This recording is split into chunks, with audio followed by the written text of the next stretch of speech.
पूर्वेश शाळेत अभ्यासात बऱ्यापैकी होता, मात्र खेळात देखील तो समोर असायचा. वैमानिक व्हायचं त्याचं लहानपणापासूनच स्वप्न होतं.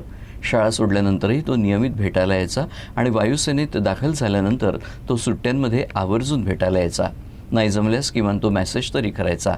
लेफ्टनंट पूर्वेश दुरुकरच्या अशा अनेक भावनिक आठवणी द साऊथ पब्लिक स्कूलच्या मुख्याध्यापिका डॉक्टर मृणालिनी दस्तुरे यांनी UCNशी बोलताना व्यक्त केल्या. आसाम इथं झालेल्या दुर्दैवी अपघातात नागपूरचे सुपुत्र फ्लाईट लेफ्टनंट पूर्वेश दुरुककर हे शहीद झाले. ही नागपूरकरांसाठी अतिशय धक्कादायक आणि दुःखद घटना आहे. फ्लाईट लेफ्टनंट पूर्वेश हे नागपुरातील द साऊथ पॉईंट स्कूलचे विद्यार्थी होते. आपल्यासोबत या शाळेच्या प्रिन्सिपल आहेत.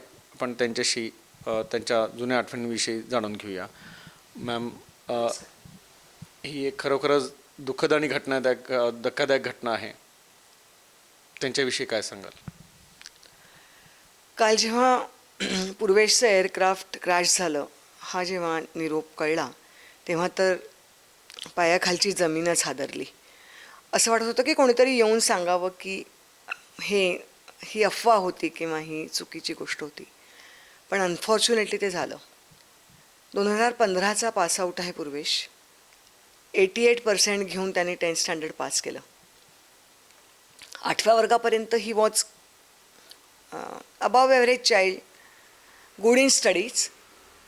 पण 8व्या वर्गात जेव्हा पूर्वेशला आपण बघू आणि आज आपण पूर्वेशला जेव्हा विचार करतो तेव्हा तो इतकं मोठं काही करेल असं 8th स्टँडर्डला नव्हतं लक्षात आलं.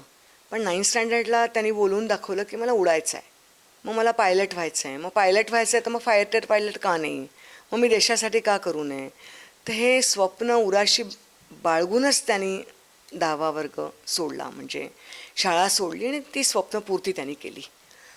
त्याचे पेरेंट्स अतिशय चांगले पेरेंट्स आहेत आणि अतिशय जागरूक पेरेंट्स आहेत. पूर्ण त्यांनी त्याला सोबत केली. 2015पासून तर आता जवळजवळ 10 वर्षाचा काळ लोटला आहे पूर्वेशने शाळा सोडून. पण त्यांनी शाळा सोडली पण शाळेशी संबंध नाही सोडले. त्यामुळे त्याच्या आयुष्यात होणाऱ्या सगळ्या प्रोफेशनल डेव्हलपमेंट्स, सगळ्या गोष्टी तो आम्हाला रेग्युलर बेसिसवरती शेअर करत असे. खूप अभिमान आहे पूर्वेश, तुझा खूप अभिमान आहे. फ्लाईट लेफ्टनंट पूर्वेश यांच्याशी तुमचं नेहमी बोलणं व्हायचं. शेवटचं बोलणं केव्हा झालं होतं?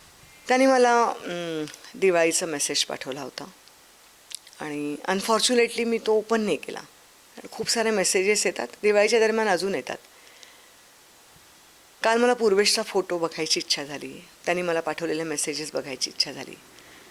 तेव्हा मी त्याचा तो मेसेज बघितला.